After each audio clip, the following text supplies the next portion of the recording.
우리가 지난 네 번에 걸쳐 사도행전 10장의 말씀을 같이 나누었고요. 또 오늘 이제 11장의 말씀을 우리가 같이 나누게 됩니다. 우리가 이 11장 지금 여러분 같이 읽어보셨는데 뭔가 좀 이렇게 드는 느낌이 좀 없나요? 11장을 지금 같이 이렇게 쭉 읽어보셨는데 아마 이 10장에서도 봤던 얘기인데 10장에서 했던 얘기를 또 하고 있네 라는 아마 그런 느낌을 아마 받으셨을 겁니다. 이게 10장이 반복되어지고 있다라는 거죠. 그러면 우리가 좀 생각해 볼 필요가 있습니다. 도대체 이 사도행전을 기록한 누가라고 하는 이 제자가 이 사도행전을 기록하면서 왜 똑같은 것을 두 번 반복했을까? 그것도 뭐 한참 후에 반복한 것이 아니고 바로 이어서 10장에서도 11장에서도 왜 그는 이 반복되어진 이 스토리를, 이 이야기를 이렇게 두 번이나 반복해서 기록하고 있을까 하는 그런 질문입니다.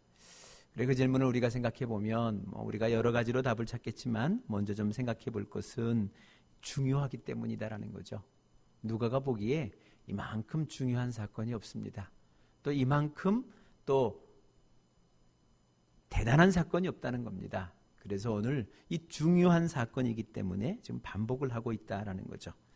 그래서 제가 간혹 여러분들께 말씀을 드리는 것은 이 목사는 이 반복을 두려워해서 안 되고 또 성도들은 이 반복을 지겨워해서 안 된다라는 말을 가끔 드리잖아요.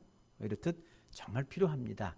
특별히 목사 입장 속에서 이 반복한다는 게 굉장히 부담스럽습니다. 그렇잖아요. 우리가 글을 한 편을 써도 한 문장이나 문단을 쓸 때에 같은 단어를 반복하면 그 글의 수준이 낮은 것처럼 또 그래서 비슷한 의미의 다른 단어를 채용해서 써야만 그게 아름다운 건강한 글이 되어지는 것처럼 이 목사들의 마음속에서도 그런 마음이 있습니다.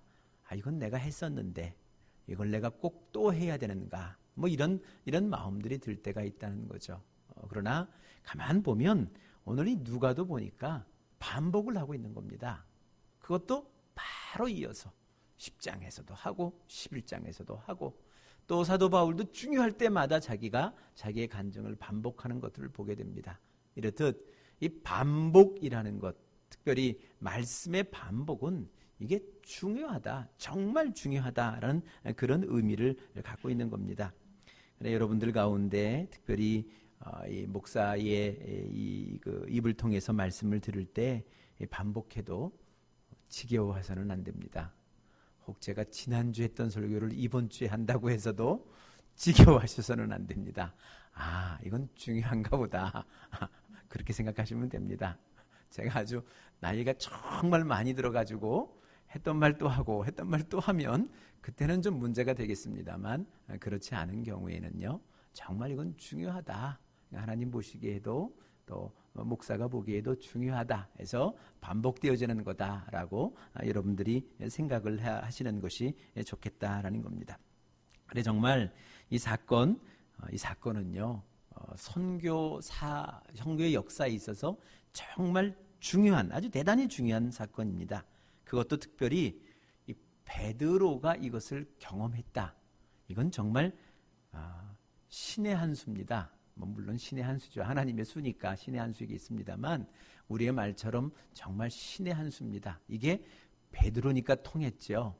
딴 사람이 이런 경험했으면 선교의 역사 속에 그만한 영향력을 끼치지를 못했습니다. 왜냐하면 우리가 이미 8장에서도 좀 살펴보았습니다만 빌립 집사라는 분이요. 이미 이방 사람 이디오피아 네시에게 복음을 전했습니다. 예수의 복음을 전했고 그에게 물로 세례를 베푸는 사건까지 있었어요. 그런데 그 사건은요. 그것으로 끝입니다. 더 이상 거론되지 않아요. 더 이상 그것으로 인해서 빌립 집사가 이디오피아 네시에게 복음을 전하고 그에게 세례를 베풀었다. 이 사건을 가지고서 누구도 시비를 건다든지 누구도 그것 때문에 왜 그랬을까? 이런 의문을 제기하는 사람이 아무도 없습니다. 그냥 단회적인 사건으로 끝입니다. 그런데 오늘 이 베드로이니까 이런 역사가, 이런 앞으로 오늘 보시면 맨 마지막에 모든 성도들이 함께 고백을 하지 않나요? 이제는 이방 사람들에게도 우리와 같은 역사가 있구나. 이방 사람에게도 복음을 듣고 예수를 영접하고 성령을 받는, 선물로 받는 그런 일이 있구나, 있다. 그런 고백을 할 수 있게 된다라는 거죠. 그래서 오늘 보시면 이 베드로에게는 이 빌립 집사와 다른 그런 모습을 여기 보게 됩니다. 어찌 보면 이게 베드로이니까 이런 역사가 시작되어진다. 그래서 하나님이 참 대단한 수를 두셨다라는 생각을 갖게 됩니다. 그는 아시는 것처럼 수제자입니다. 이 베드로는요, 자타가 공인합니다. 일단 스스로 자신도 수제자라고 생각을 하고 있고요. 또 어떻게 해요? 남들도 그렇게 생각합니다. 다들 넘버 2를 다퉜지 넘버 1을 다툰 사람들이 없어요. 야고보와 요한, 그의 어머니까지 등장해서 다툽니다만 그도 다 넘버 2, 베드로 다음에 누구일까? 이것을 다투기도 하고 하기도 했습니다만 넘버 1 자리를 두고 다툰 사람이 없습니다. 적어도 12명의 제자들 가운데. 그렇잖아요? 이렇듯 자타가 공인하는 것이고요. 또 어쩌면 예수님도 인정하신 수제자다라는 겁니다. 그러기에 그가 경험했다. 이것으로 끝입니다. 더 이상 그것을 가지고 왈가왈부할 일이 없다는 겁니다. 이제 모두가 다 새로운 역사를 시작하게 된다라는 거죠. 이 말씀을 이렇게 준비하면서 묵상을 하다 보니까 한때 제가 복음서를 읽다가 이런 의문이 좀 든 때가 있었어요. 그건 뭐냐 하면 예수님도 제자를 편애했다. 누구를 더 사랑하고 누구를 덜 사랑했다. 이런 생각이 들어서 왜 그랬을까? 예수님이 사랑의 예수님인데 12제자를 뽑았으면 골고루 다 사랑을 해줘야지. 왜 그중에 특별히 누군가를 더 사랑해주고 누군가를 도드러지게 만들어주고 왜 그랬을까라는 그런 생각을 들었습니다. 진짜 보시면 복음서 가운데 특별히 3명의 제자들에 대한 이름이 여러 번 이렇게 강조가 되거든요. 그래서 그 유명한 그 변화산 위에서의 기도의 사건들, 이 놀라운 사건도요, 결국 그 자리에서는 12명의 제자 가운데 요 3사람만 있었습니다. 베드로, 야고보, 요한, 이렇게 3사람만 있었고요. 또 겟세마네 동산, 예수님에게 있어서는 목숨을 걸고 하는 기도의 그때에도 12제자를 다 이 감람산을 데리고 갔습니다만 나머지 제자, 3제자를 제외한 나머지 제자는 좀 멀찌감치 두고요. 요 3제자는 아주 가까이 두고 그 곁에서 예수님이 기도하셨습니다. 베드로가 조는 것을 볼 정도로 그 정도 이 근거리에서 예수님이 기도하셨던 대목을 본다는 거죠. 그렇듯 보면서 예수님이 이 12제자 가운데 특별히 3사람을 편애했다. 또 특별히 베드로를 지켜 세워주었다. 이런 생각들을 갖게 된다라는 겁니다. 그래서 이런 생각을 갖고 있던 즈음에 제가 어느 날 차를 운전하고 가다가 열심히 이제 차를 운전해서 가다가 사거리를 만났는데 이게 신호가 제가 생각했던 것보다 빨리 바뀐 겁니다. 빨리 빨간불로 바뀌어서 급정거를 했습니다. 신호등 앞에 급정거를 딱 하는 순간 무슨 생각이 들었냐면요. 권위라는 생각이 들었습니다. 그렇잖아요? 신호등 앞에 딱 쓰니까 권위라는 생각이 들었어요. 그리고 이 말씀을 생각해 보니까 예수님께서 베드로에게 권위를 세워주셨다라는 생각을 갖게 되었습니다. 왜요? 결정적인 순간에 이 권위가 필요하기 때문에 그래요.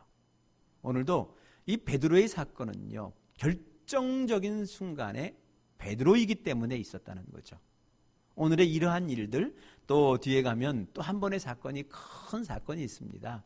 이방인에게도 할례를 베풀어야 되느냐 마느냐 이것으로 논쟁할 때에 예루살렘 첫 번째 회의를 모였을 때 그 회의에 종지부를 찍은 사람도 베드로입니다.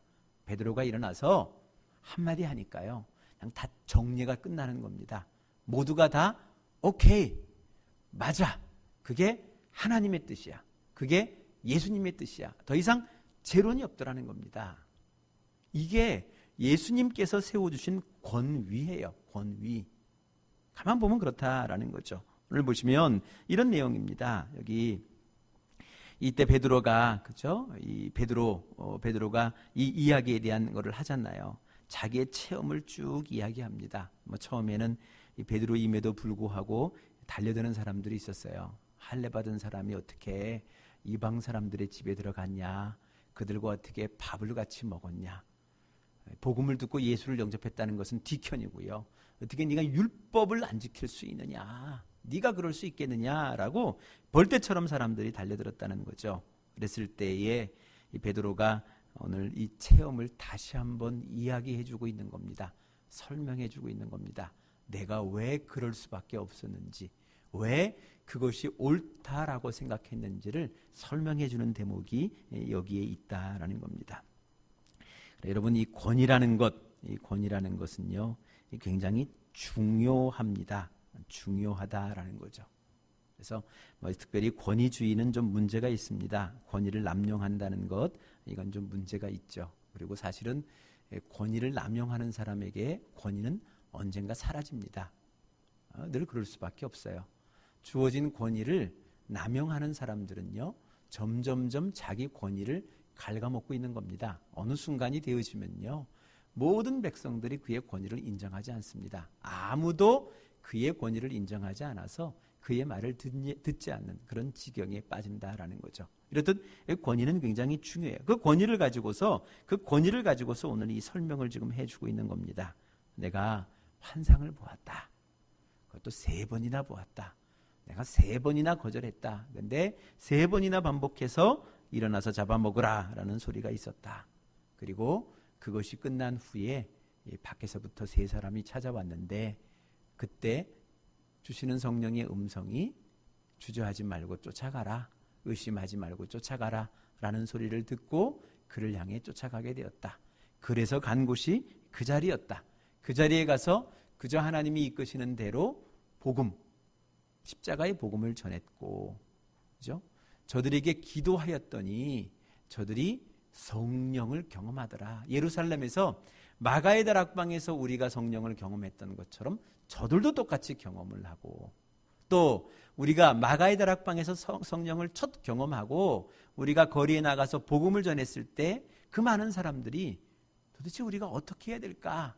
우리가 어찌했으면 좋겠습니까? 라고 스스로 통분히 여겼던 것처럼 저들도 그러더라.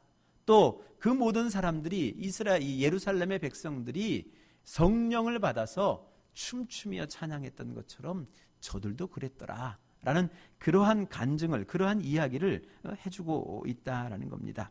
그래서 그 이야기를 듣고 들으면서 이 베드로가 17절에 아주 멋있는 얘기를 합니다. 멋있는 얘기를 하는데 17절 말씀을 한번 우리 같이 보셨으면 좋겠어요. 우리 같이 한번 읽어보겠습니다. 그러므로 하나님께서는 우리가 주 예수 그리스도를 믿을 때에 우리에게 주신 것과 같은 선물을 그들에게 주셨는데 내가 누구이기에 감히 하나님을 거역할 수 있겠습니까? 이렇게 얘기합니다. 내가 누구이기에, 혹 당신들이 오늘 율법에 준하여 나를 돌로 쳐 죽인다 할지라도, 그런다 할지라도 내가 누구간데 감히 하나님을 거역할 수 있겠느냐? 이런 하나님을 거역할 수 있겠느냐? 나는 못한다. 나는 그럴 수가 없었다. 라고 그렇게 고백하고 있는 이런 대목을 보게 됩니다. 그래, 이러한 이 베드로의 고백을 듣고 그 자리에 함께했던 모든 사도들, 그 모든 성도들이 다 아멘합니다. 거기에 토를 달지 않아요. 더 이상 끝입니다. 아무도 토를 달지 않습니다. 이것을 위해서 예수님이 베드로에게 권위를 세워주신 겁니다. 그저 베드로더러 자기가 수제자라고 자랑하러 다니라 이런 의미가 절대 아니에요. 결정적인 순간에 이 권위를 통해서 하나님의 새로운 길을 개척하라고, 시작하라고 그렇게 그에게 권위를 세워주셨다라는 겁니다. 여러분, 오늘 이 시간, 그래서 오늘 본문 말씀을 여러분 들으시면서 한번 좀 생각해 보셨으면 좋겠어요. 그렇죠? 여러분, 권위가 굉장히 중요한 겁니다. 이 권위라는 것은요, 정말 결정적인 순간에 이 권위가 작용을 합니다. 그래서 우리가 유턴할 수도 있는 것이고요, 길을 바꿀 수도 있는 것이고요, 아니면 새 길을 낼 수 있는 겁니다.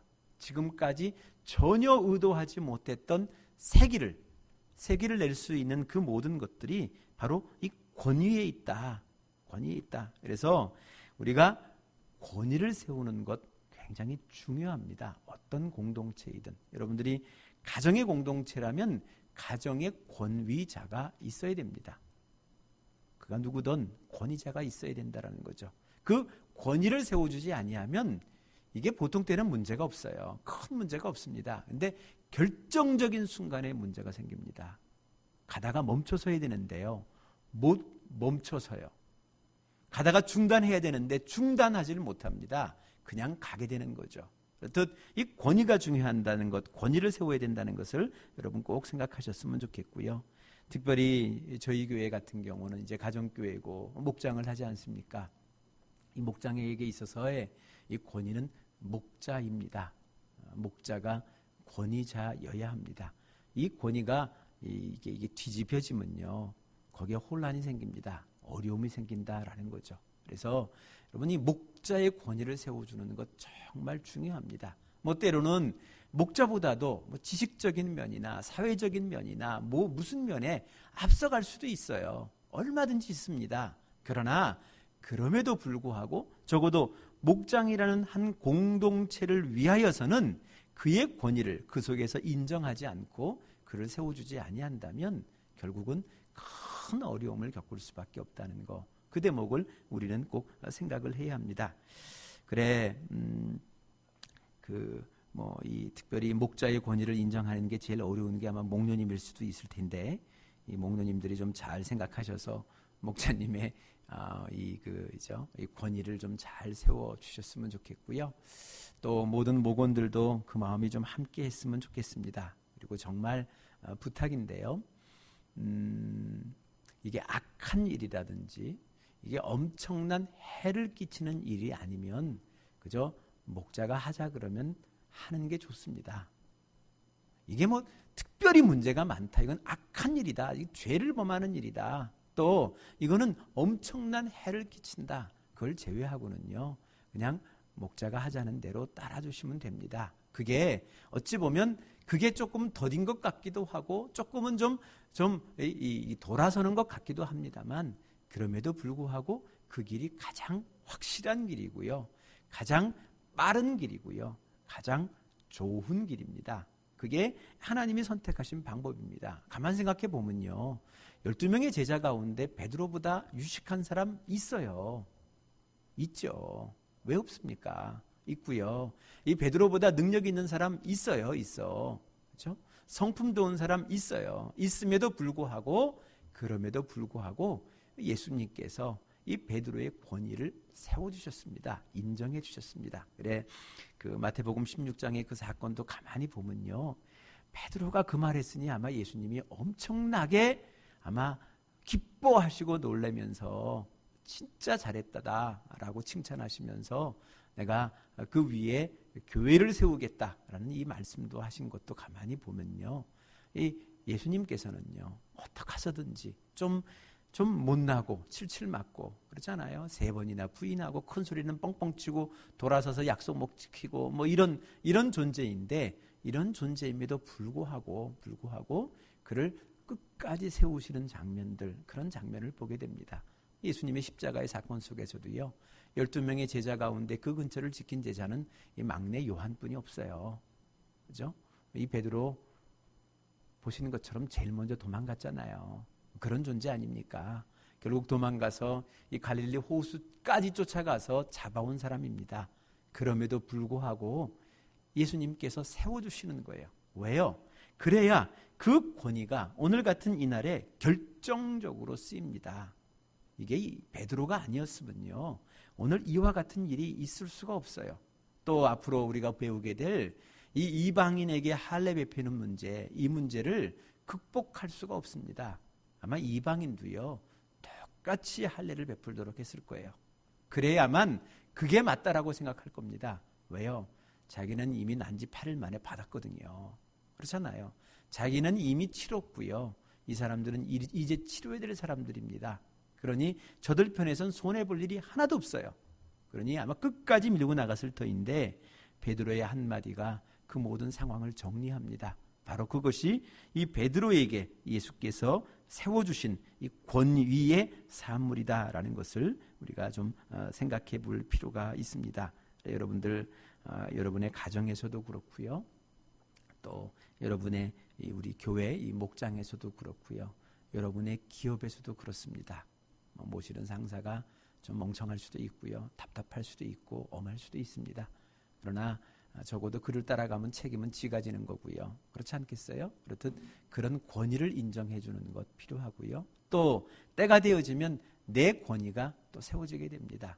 바로 이런 것들을 우리가 깊이 생각해 보셨으면 좋겠고요. 또 하나 누가가 왜 반복했을까? 왜 반복을 했을까라는 것, 그 이유를 생각해 보면요. 이런 겁니다.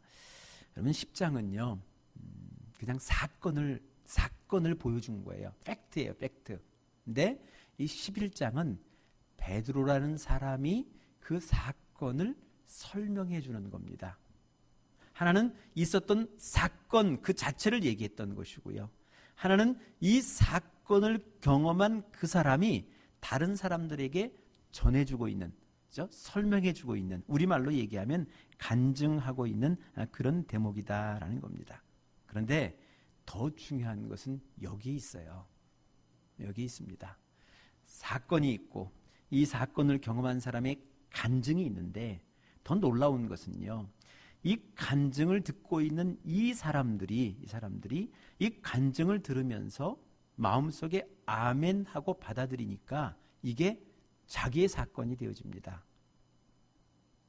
이게 11장의 아주 놀라운 메시지예요. 사건이 있어요. 누군가의 사건이 있고 그 경험한 사람의 간증이 있는데 이 간증을 듣고 있는 회중들이, 이 성도들이 그것을 마음으로 받아들이고 아멘, 맞습니다, 옳습니다, 그대로 될 것입니다 라고 확신하고 받아주니까 그 사건이 자기의 사건이 되었다는 겁니다. 베드로와 같은 사람이 되었다. 바로 그 대목이 오늘 우리가 깊이 생각을 해 보아야 됩니다. 여기 보세요. 베드로가 환상을 보았습니다. 또 고넬료도 환상을 보았습니다. 이건 그냥 사건, 팩트일 뿐이에요. 그리고 그들 스스로가 그것을 믿음으로 받아들였고 또 순종했고요. 그리고요, 이제 그 순종한 사건, 순종 후에 하나님이 하신 그 사건을 그대로 오늘 이 다른 제자들, 사도들과 이 성도들에게 간증하고 있는 겁니다. 간증하고 있는 겁니다. 그런데 놀라운 것은 그 간증을 듣고 있는 사람들이요, 그 간증을 듣고 있는 사람들이 아멘으로 받아들일 때 그것이 자기의 일도 되었다, 자기 것이 되었다라는 이 대목을 우리가 좀 생각해 볼 필요가 있다라는 겁니다. 그건 저 사람의 얘기가 아니고요, 내 이야기가 되어지고요, 내 이야기가 되어진다는 것은요, 나도 똑같은 스토리를 쓸 수 있는 권위와 능력이 내게 주어진다. 누구를 통해서? 예수님을 통해서, 하나님을 통해서 주어진다는 것, 바로 이 대목을 우리가 생각을 해야 하는 겁니다. 그래, 여러분들 말씀을 들을 때, 또 누군가의 간증을 들을 때 정말 아멘 하면서 한번 들어보셨어요? 말로 아멘 큰 소리 외치는 거 말고 정말 마음으로 맞습니다, 옳습니다, 확실합니다, 진실입니다, 진리입니다, 그대로 될 줄로 나는 믿습니다 라고 마음으로 아멘으로 받아들이게 되면요, 나도 똑같은 스토리를 쓸 수 있어요. 왜요? 그에게 임한 하나님의 성령이 내게도 임하는 순간이 되기 때문에 그렇습니다. 그를 이끌어 가신 하나님께서 내게도 나를 이끌어가는 그 순간이 되어줄 수 있기 때문에 그렇다라는 겁니다. 그저 저 사람의 이야기, 저건 저 사람의 이야기, 저 사람이니까 할 수 있는 이야기, 그렇게 받아들이면요, 그저 남 이야기가 되는 것이고요. 그것을 내 이야기로 받아들일 때 그것이 내 역사가 되어줄 수 있다는 겁니다. 그래, 오늘 놀라운 것은요, 오늘 이 자리에 함께했던 이 사도들, 이 제자들이요, 오늘 이 베드로의 이 말씀을 듣고요, 그죠? 듣고요, 아멘하고 다 받아들입니다. 그래서 오늘 맨 마지막에 그 말씀을 하잖아요. 저들이 하나의 신학화를 해내요. 그 18절에 보시면요, 그들은 하나님께 영광을 돌리고 이제 하나님께서는 이방 사람들에게도 회개하여 생명에 이르는 길을 열어주셨다. 모두가 다 같이 고백합니다. 베드로의 고백이 아니라 모두가 다 같이 고백한다는 거죠. 놀라운 것은요, 이 고백을 마친 그들이 이제는 세상을 향해 나가는 겁니다. 누구처럼? 베드로처럼. 그래, 세상을 향해 나가 베드로가 했던 것처럼 똑같은 역사를 만들어 갑니다. 만나서 사람에게 복음을 전하고요, 그를 위하여 기도할 때 하나님의 성령이 그에게 임재하게 되고요, 그를 위하여 함께 기도하며 그에게 세례를 베푸는 이런 역사가, 베드로에게 있었던 그 역사가 이제 여기 함께했던 이 사도들, 이 모든 제자들, 이 모든 성도들을 통하여서 지금도 이 세상 속에서 이루어지고 있다. 이게 오늘 이 사도행전 11장이 우리에게 보여주시는 하나님의 말씀입니다.